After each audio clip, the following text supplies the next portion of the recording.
এক ধরনের ইবাদত করতে অজু লাগে, কি সেটা? সালাত। তো আমি যেই ইবাদতটার কথা বলতে চাচ্ছি সেটাতে টাকাও লাগে না, অজুও লাগে না, আর বেশি সময়ও লাগে না, আর বলতে ভারীও লাগে না। সেইটা আবার হাবিব আতানা ইলার রহমানে, রহমানের কাছে খুব প্রিয়, খুব পছন্দ করে। সাকিলাতানে ফিল মিজানে, দাঁড়ি পাল্লাই ভারী। এ দেখেন, দাঁড়ি পাল্লাই ভারী, তবে সবচেয়ে ভারী নয়। সেটা কি? সুবহানাল্লাহি ওয়া বিহামদিহি সুবহানাল্লাহিল আযীম, সুবহানাল্লাহি ওয়া বিহামদিহি সুবহানাল্লাহিল আযীম। বলেন, কোনো বার নাই, 200, 500, 50 নাই, যে যা পারে লুটে নেন, নাকি লুটে বস্তা ভর্তি করে নেন, শ্বাস বন্ধ হলে শেষ। আর একটা ছোট্ট ইবাদতের কথা বলি, ব্যাগ বুকটা ভর্তি করে নেন। সেটা হলো সূরা ইখলাস 3 বার পড়লে একবার কোরআন মাজিদ পড়ার সমান নেকি হয়। একবার মানে 10 পারা, একবার মানে 10 পারা, একবার মানে 10 পারা, 3 বার মানে 30 পারা। যে যা পারে 1 মিনিটে 30 পারা। তো আল্লাহ রাসূল বলেছেন, কথা সত্য। আপনি মুখ বন্ধ করে থাকলে, দিন রাত দোকানে বসে বেটি ছেলেকে দেখলে কে ঠেকাবে বলেন? ওখানে যে কেউ আপনার মাথায় ডাং মারবে? আপনার স্বভাব ভালো, আপনার স্বভাব খারাপ, কেন দোকানে বসবে? আমরা তো জীবনে কোনোদিন বসিনি, বেঁচে আছি তো।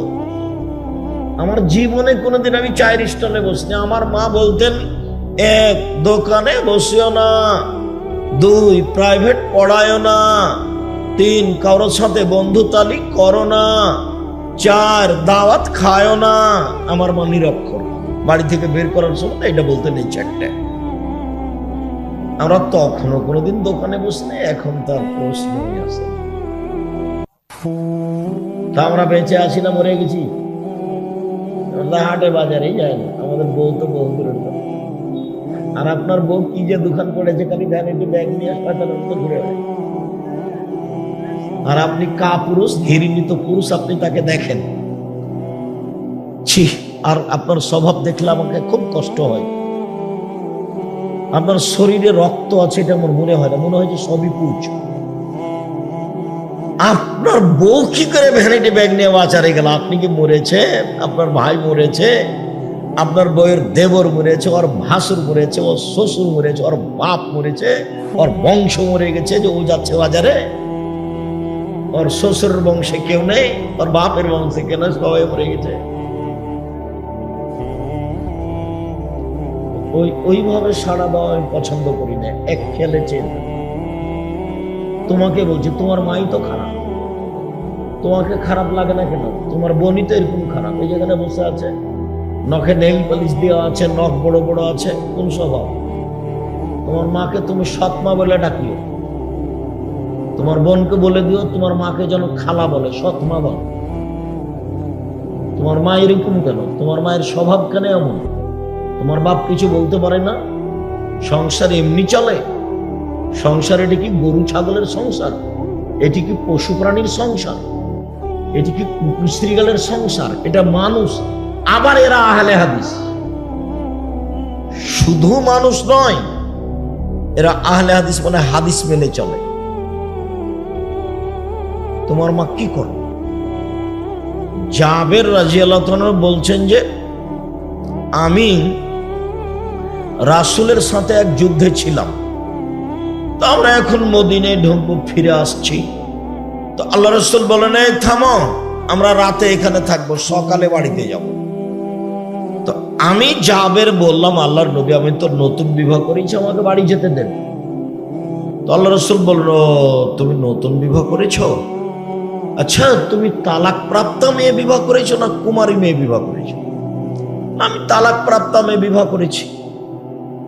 তো আল্লাহ রাসূল বলছেন, তুমি কুমারী মেয়ে কেন বিবাহ করলে না? তুমি তার সাথে খেলতো, তোমার সাথে খেলতো।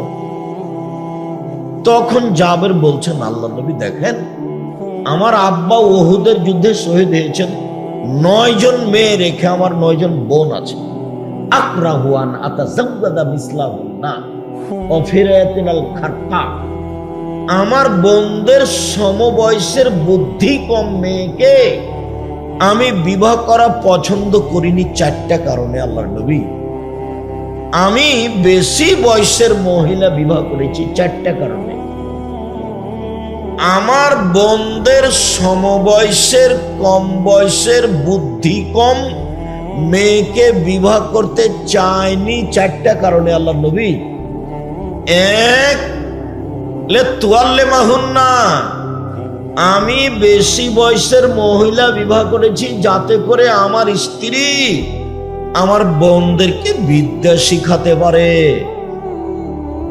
2, বলে তুয়াদ্দেবাহুন্না, আমার স্ত্রী যেন আমার বোনদেরকে শিষ্টাচার শিখাতে পারে। 3, বলে তুরাজ্জেলাহুন্না, আমার স্ত্রী যেন আমার বোনদের মাথার চুল চিরনি করে সাজগোজ করে পরিপাটি করে রাখতে পারে।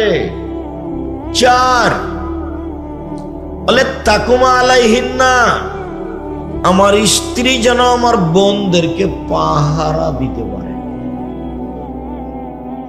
বলো তোমার মা কি পাহারা দেয়? বলো তোমার মা কি শিষ্টাচার শিখিয়ে দেয়? তোমার মা তো শিষ্টাচার শব্দই শোনেনি। শিষ্টাচার তখন ঘোড়ার ডিম। যে একটু আগে আপনারা যেমন খেপে উঠলেন, 2 মিনিট 3 মিনিট 5, আমি তো 9টায় আসতে চেয়েছি, তো যাক দেরি হয়েছে। তো ধৈর্য কাকে বলে? ধৈর্য হলো ঘোড়ার ডিম। মানুষের সবাই ধৈর্য বলে, তো ঘোড়ার ডিম যেমন দেখা যায় না, ধৈর্য তেমন বাস্তবতা কেউ জানে না। ধৈর্য কি জিনিস? যখন যার মন চায় সে তা বলে নেই, করে নেই, ফেসবুকের মতো। হুজুরও বলছে যে পেশাব করে দেওয়ার মুখে, কত কি যে বলছে হুজুর। হুজুর একবার লুটে খেয়ে নিছে একবার। কে ধৈর্যের কথা বলবে আর কে শুনবে? যত দিন যাবে মানুষের স্বভাব তত বেশি খারাপ, মানুষ হয়ে যাবে বিবেকহীন। আল্লাহ রাসূল বলছেন, দেখো কাইফা বিকুম বিজামানিন, তোমাদের কি হবে, যুগের কি হবে। আবু মুসা, তোমাদের কি হবে, যুগের কি হবে। উবকিতুম মিন হুসালাতিন নাস, যেদিন তোমরা থাকবা আগাছার মাঝে, সমাজে কেউ ভালো মানুষ থাকবে না, প্রায় সবাই পশু প্রাণী গরু ছাগলের মতো। সেদিন তোমাদের কি হবে, যুগের কি হবে। মারে জাতুল ওহুদ ওয়াল আমানাত, আমানতও থাকবে না, অদা অঙ্গীকারও থাকবে না, কারো কাছে 10 পয়সা নিরাপদে থাকবে না। খুব ব্যতিক্রম। মাওলানা, হাজি, গাজী, মসজিদের ইমাম, সভাপতি সবাই 10 পয়সা লুটে খেয়ে নিবে।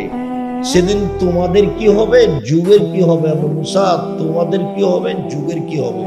ওয়াখতালাফু বাইনান নাস, মানুষের মধ্যে মতবিরোধ বাড়বে, কেউ কারো কথা মানবে না। দেখো মতবিরোধ কিভাবে ঢুকবে, দেখো দেখো দেখো দেখো, এই যে সাব্বাকা বাইনা আসাবে। আল্লাহ নবী নিজের তার ডান হাতকে বাম হাতের আঙ্গুলের মধ্যে ঢুকে দেখালেন, এই যে এইভাবে মতবিরোধ বেড়ে যাবে, কেউ কাউকে মানবে না। সেদিন তোমাদের কি হবে, যুগের কি হবে। বলেন তাহলে, আপনি বলেন আল্লাহ নবী কি করতে হবে বলেন। তখন আল্লাহ রাসূল বলছেন, শোনো, 1, আলজাম লিসানাক, মুখখান বন্ধ রেখো, মুখ ব্যবহার করিও না, করলেই বিপদ। মুখ ব্যবহার করবো না। এই ছেলেরা, যাও বসো, এখানে দাঁড়িয়ে আছো কেন? তোমরাই কি দেখাশোনা করছো নাকি? ছোট বড় সব বসো, জায়গা তো সামনে আছেই। রাস্তাঘাটে কেউ কোথাও থাকবেন না। আমি আপনার জন্য এসেছি অনেক কষ্ট করে, দয়া করে আপনি আমাকে কাজ দেখাবেন না। এখন যদি আপনি দোকানে বসে বসে থাকেন তাহলে আপনি ওই পশু প্রাণীর অন্তর্ভুক্ত। আমি আপনার জন্য এসেছি এবং এখানে এসেছি খুব কষ্ট করে, অনেক লম্বা পথ। দোকানে আপনি বসে থাকবেন, গল্প করবেন, এই জন্য আমি আসিনি। আপনার স্বভাবটা একটু ভালো করেন। এখন কুকুর স্ত্রীদের মতো, পশু প্রাণীর মতো কোনো জায়গাতে দোকানে বসে চা খাবেন, আড্ডা পিটবেন, আর আমি এখানে কোরআন হাদিসের কথা বলবো, আপনার এত ঘৃণিত স্বভাব আমি দেখতে চাই না। আমি আপনার জন্য এসেছি, আপনাকে আমি অনেক ভালোবাসি। কিছুক্ষণ কথা হবে, আপনার বিরক্তির আগে শেষ করব কথা ইনশাআল্লাহ। রাজশাহী ফিরে যাব, ক্লাস নেব ইনশাআল্লাহ। সম্মানিত দিনী ভাই বোন, তোমাদের কি হবে, যুগের কি হবে আবু মুসা? তো বলেন কি করব? বলে মুখখান বন্ধ রেখো, মুখ ব্যবহার করিও। ভালো কথা ছাড়া মুখ ব্যবহারই করবে না। মানুষে তোমাকে মেরে প্রতিশোধ নিবে, এমনিতেই মারবে। লাইদিল কাতেল ফিমা কাতালা ওয়ালা মাকতুলু ফিমা কুতিলা। হত্যাকারী বুঝবে না কেন আমি মারলাম, নিহত ব্যক্তি বুঝবে না কেন আমি মরলাম। ব্যাপারটা কি, আমাকে মারছে কেন? আমি তাকে চিনি না। যে টাকা দিয়েছে সে জানে কেন মারছে, তো যে টাকা নিয়েছে সে তো জানে না। বলে দিয়েছে তোকে 50,000 টাকা দেবো, মারাই, তখন মারছে, তখন ও তো জানে না কেন মারছে। এখন যাকে মারা হচ্ছে সে বলছে ব্যাপারটা কি, আমাকে মারছে কেন? কি আল্লাহ নবীও বলছেন হত্যাকারী বুঝবে না কেন আমি মারছি, নিহত ব্যক্তি বুঝবে না কেন আমি মরলাম। হাদিস তো বুখারী মুসলিম, তো আল্লাহ নবী বলছেন। সেটা হলো এখন মানুষ পশু প্রাণীর মতো, গরু ছাগলের মতো, কুকুর শ্রীলের মতো, কেউ কাউকে মানে না, ছাড় দেওয়া বুঝে না। ছাড় দিয়ে চলতে হবে, প্রতিশোধ বলে কোনো জিনিস নাই। এসেছি আপনার কাছে, জিন্দেগিতে কোনোদিন প্রতিশোধ নেবেন না কারো, প্রতিশোধের পাতা ছিঁড়ে দেন। প্রতিশোধ নেব না, মামলা ভোগ করব, মামলা করব না।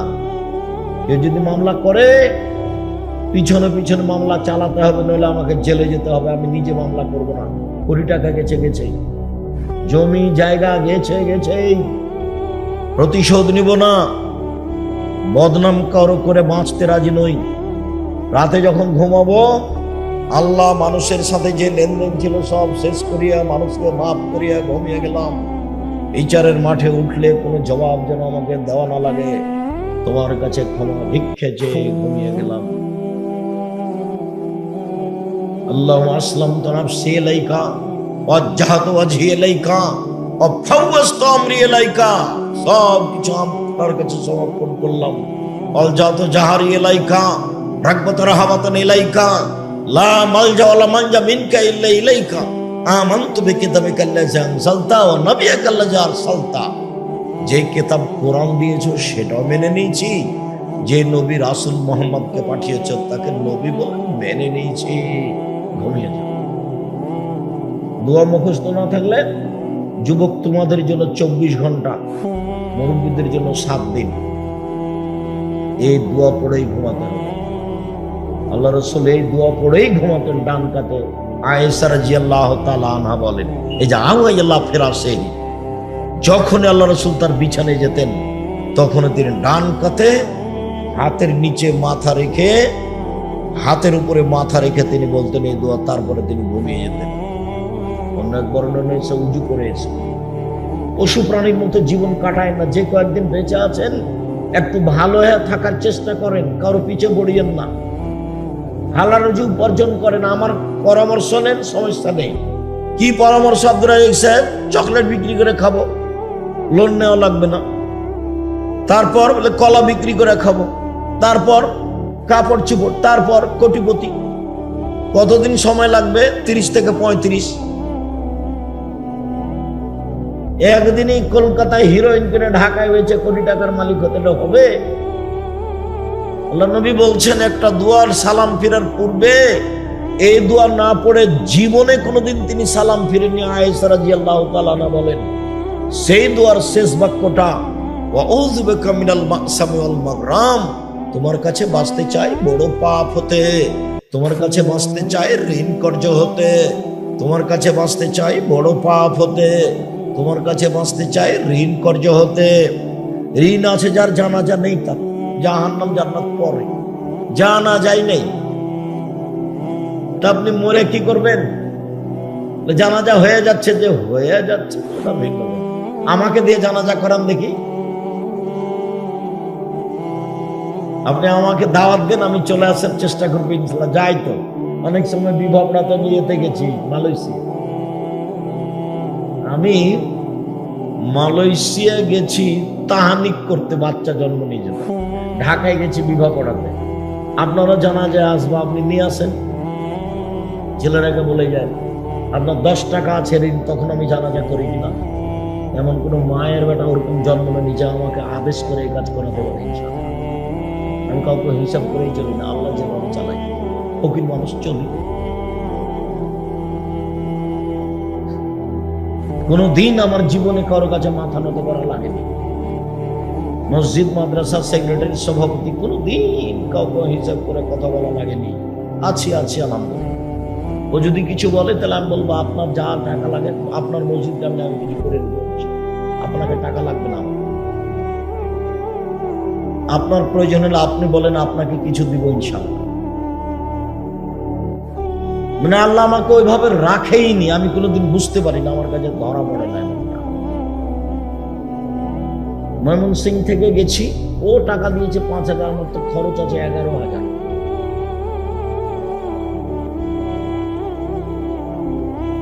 সম্মানিত দিনী ভাই বল, আমি আপনাকে আজকে আন্তরিকভাবে অনুরোধ জানাতে চেয়েছি, স্বভাব ভালো করতে হবে যে কোনো মূল্যে, যে কোনো মূল্যে।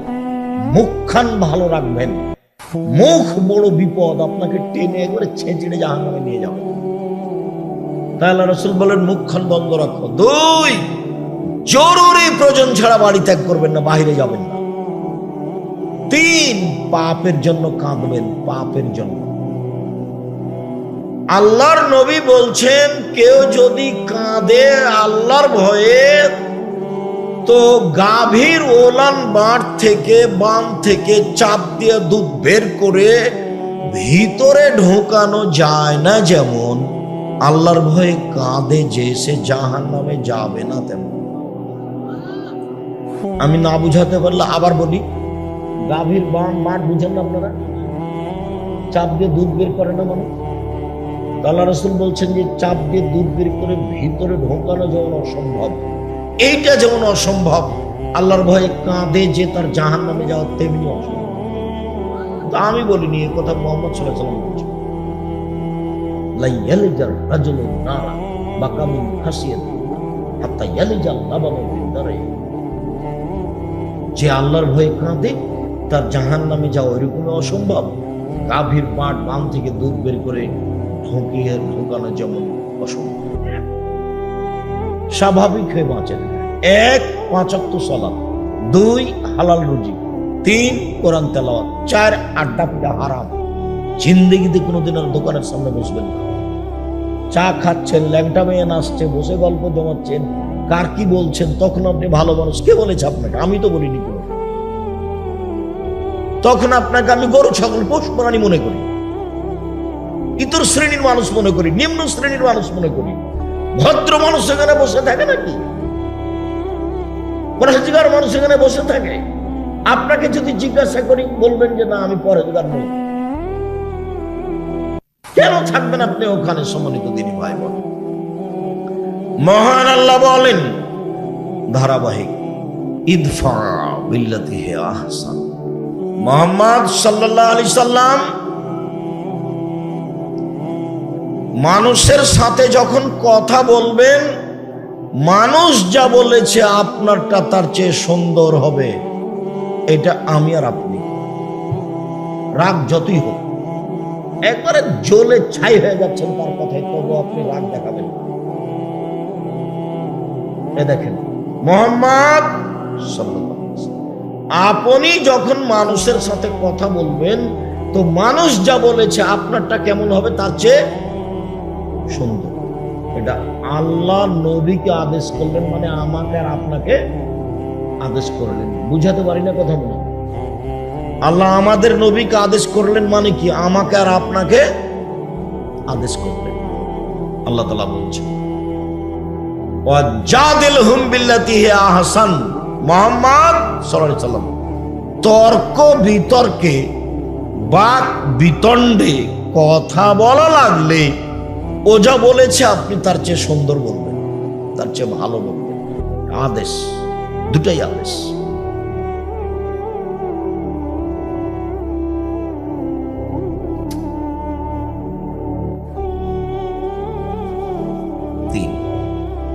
মুহাম্মদ সাল্লাল্লাহু আলাইহি সাল্লাম শুনুন,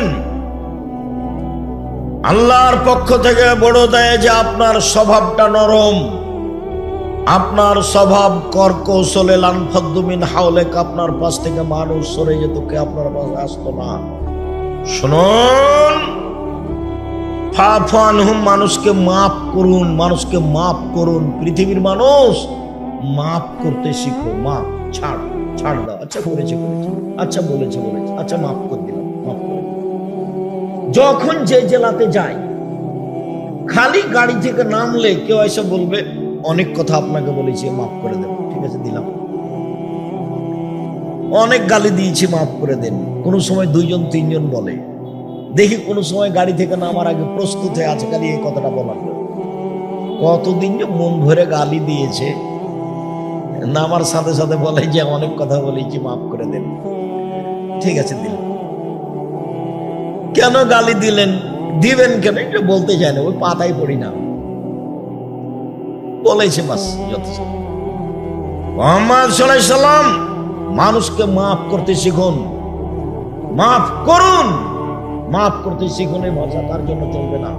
মানুষকে মাফ করুন, ওয়াস্তাগফির লাহুম, শুধু মাফ নয়, আপনাকে গালি দিয়ে যে পাপ করেছে, আপনি এখন আল্লাহকে বলেন, আল্লাহ তুমি ওকে ক্ষমা করে দাও। দল সংগঠন করিয়েন না একদিনের জন্য, একদিনের জন্য কোনো সংগঠন করিয়েন না, নাহলে আপনার সাথে যে আছে সে ভালো, আপনার সাথে যে নাই সে খারাপ। কোন দল করবেন না, অমুকের চরিত্র ফুলের মতো পবিত্র। আল্লাহ নবী বলছেন যে প্রশংসা করে যদি কেউ কারো, তাহলে ওর মেরুদণ্ড ভেঙে দিয়েছে, যার প্রশংসা করা হয়েছে। আর কেউ যদি প্রশংসা করে, আল্লাহ রাসূল বলছেন ওর মুখের উপরে মারো, মাটি ছুঁড়ে, মাটি দিয়ে মারতে বলছেন তার মুখখানে। হাদিস বুখারী মুসলিম। যে প্রশংসা করছে ওর মুখের উপরে মাটি দিয়ে মারতে বলছে আল্লাহ। কেউ কেউ যখন খুব বেশি করে বলে আমাকে আব্দুর রাজ্জাক বিন ইউসুফ অমুক তমুক কিসে বলছে, সভাপতি পরিচালক কত যে বলছে, তখন আমি বলি আমার নাম আব্দুর রাজ্জাক আর আমার বাপের নাম ইউসুফ, বাপ বেটা মিলে আব্দুর রাজ্জাক বিন ইউসুফ। এর চেয়ে বেশি আমাকে কাউকে আমি বলিনি। আমি পড়াশোনা জানি কি না, আমি কোনো কিছু পাস করেছি কিনা, আমি কোনোদিন মধ্যে উচ্চারণ করিনি দীর্ঘ 35 বছরে। 90 সাথে এখন 35 বছর চলছে, 90 থেকে আছি, আলহামদুলিল্লাহ ভালো আছি। এই ছেলেরা, আমার কানে কথা আছে, তুমি বুঝতে পারো না, তোমরা কেউ মোবাইল ব্যবহার করবে না, দয়া করে আপনারা আমাকে কষ্ট দেওয়ার চেষ্টা করিয়েন না। আপনার মোবাইল কথা বলা আমি এখন চাই না। এখন মা মারা গেলে মাটি এখন হবে না, বক্তব্য পরে হবে। এখন এমনি গল্প তো বহুদূরের কথা, আমি আপনার জন্য এসেছি। একটা বাক্যের দাম কোটি কোটি টাকা, ওটা আল্লাহ রাসূলের মুখের ভাষা। জাতির যদি রাস্তাঘাট করে দিতে না পারি, জাতির যদি স্কুল কলেজ করে দিতে না পারি, জাতিকে চূড়ান্ত সঠিক ধর্ম দিতে পারবো ইনশাআল্লাহ। ধর্মের ব্যাপারে জাতিকে ফাঁকি দিয়ে আমি পরকাল হারাতে রাজি নই।